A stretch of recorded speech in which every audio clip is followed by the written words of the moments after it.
మైనటువంటి కార్యక్రమాల విషయంలో చాలా సున్నితంగా వ్యవహరించాల్సిన బాధ్యత పోలీసులది ఉంటుంది. ముస్లింల విషయంలో, క్రైస్తవుల విషయంలో ఆ సున్నితమైన బాధ్యతను నిర్వర్తిస్తుంటారు.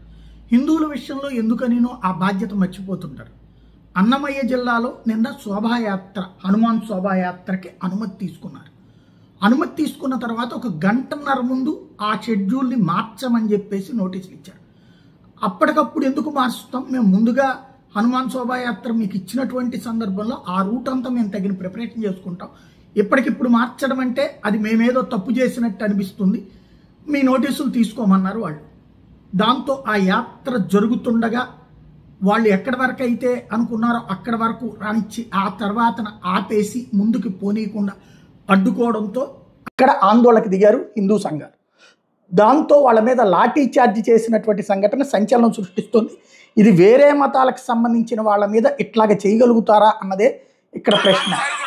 ఎందుకు ఈ తరహాలో చేస్తున్నారు అన్నటువంటి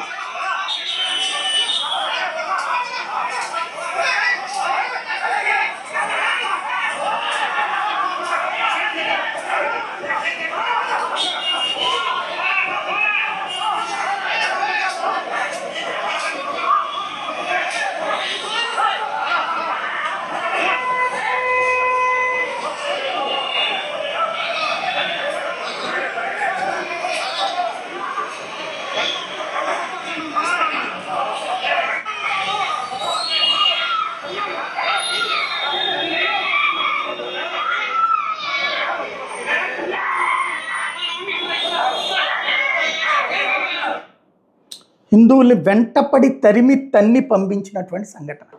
ఏ విధమైనటువంటి మానవత్వం ఇది? వాళ్ళు ఏమన్నా అక్కడ ఎవరి మీద దాడి చేశారా, ఎవరినైనా కొట్టారా, లేకపోతే ఏదన్నా గొడవ సృష్టించారా? అనుమతి ఇచ్చిన దాంట్లో మారిస్తే ఆ విషయాన్ని అసలు ఎందుకు మార్చాల్సి వచ్చింది? ఇప్పుడు నిన్న వేరే ఏదైనా అంశం ఉందా అక్కడ? రాష్ట్రంలో ఉన్నది భారతీయ జనతా పార్టీ, తెలుగుదేశం, జనసేన ప్రభుత్వమే, కూటమి ప్రభుత్వమే. ఇక్కడ ఇప్పుడు కూడా వాళ్ళకి అదే అన్యాయం జరుగుతుంటే హిందువులు ఎక్కడికి వెళ్ళి చెప్పుకోవాలి?